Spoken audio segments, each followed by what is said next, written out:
Napakaliit lang ng mga bansang ito kapatid, pero alam mo ba, nahawak nito sa leeg ang mga superpower tulad ng Amerika, China at Russia. Sa unang tingin, parang mga tuldok lang sila na pwedeng sagasaan ng mga dambuhalang tangke ng kalaban. Sila kasi ang mga bansang walang bilyon-bilyong populasyon o dambuhalang militar.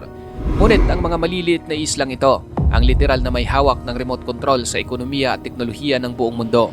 Paano naging posible na ang mga bansang walang malalaking hukbo ang may kakayahang magpasunod sa mga higante? May kakaiba ba silang sikreto o sadyang napakatalino lang ng kanilang estratehiya?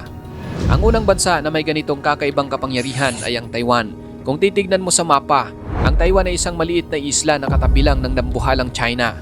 Sa loob ng maraming dekada, palaging may banta na sasakupin sila ng China gamit ang kanilang milyon-milyong sundalo.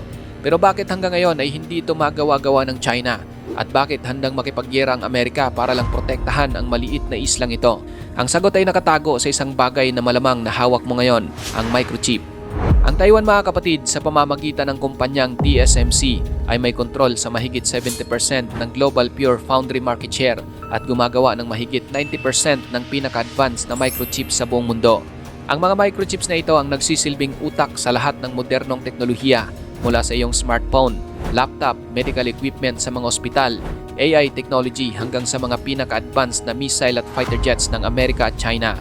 Ang estratehiyang ito ay tinatawag ng mga eksperto bilang Silicon Shield ng Taiwan. Isipin mo na lang na ang mga dambuhalang tech giants gaya ng Nvidia, Apple at AMD ay dumidepende ng buo sa Taiwan para sa kanilang mga produkto. Alam ng China at Amerika na sa oras na bombahin o sirain ang mga pabrika ng chip ng Taiwan, literal na hihinto ang produksyon ng teknolohiya sa buong mundo.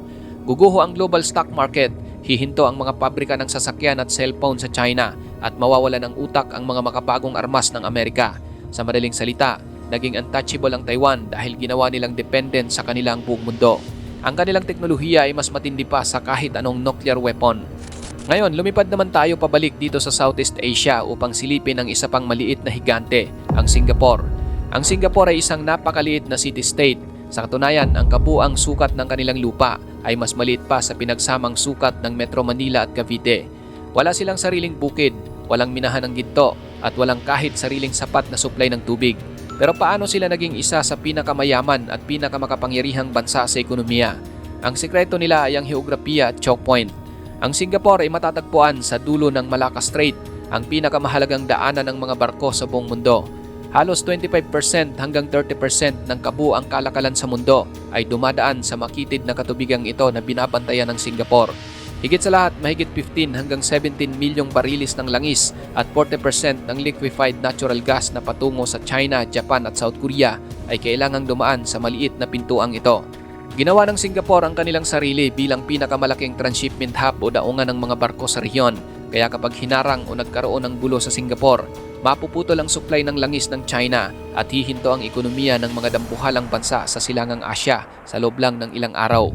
Dahil dito, ang mga superpower tulad ng Amerika at China ay nag-uunahan na paboran, suyuin at protektahan ng Singapore upang matiyak na mananatiling bukas at ligtas ang napakahalagang daang tubig na ito. Hindi nila kailangan ng milyon-milyong sundalo dahil ang lokasyon nila ang nagdidikta sa daloy ng yaman ng mundo. Ang kwento ng Taiwan at Singapore ay nagpapakita sa atin ng isang napakahalagang aral na ang tunay na lakas ng isang bansa sa kasalukuyang panahon ay hindi na nasusukat sa lawak ng iyong lupain o sa dami ng kanyo ng iyong militar. Minsan, ang pinakamalakas na depensa at kapangyarihan ay ang pagiging indispensable o ang paggawa ng isang produkto o serbisyo na hindi kayang mabuhay ng buong mundo kung wala ito. Ang talino, innovation at estratehikong posisyon ang kanilang naging pinakamatatalas na armas. Kaya naman sa mundo kung saan tila ang malalaking bansalang ang palaging nagdidikta, ang mga maliliit na islang ito ay patunay na kayang pasunurin ang mga higante kung gagamitan ng utak at tamang estratehiya. Kung namangha ka sa kwentong ito mga kapatid kung paano pinapatakbo ng maliliit na bansa ang mga superpower gamit lang ang mapa, huwag mong kalimutang i-follow ang aking page. Mag-subscribe ka na rin sa aking YouTube channel para sa marami pang ganitong makabuluhang kwento. Peace out!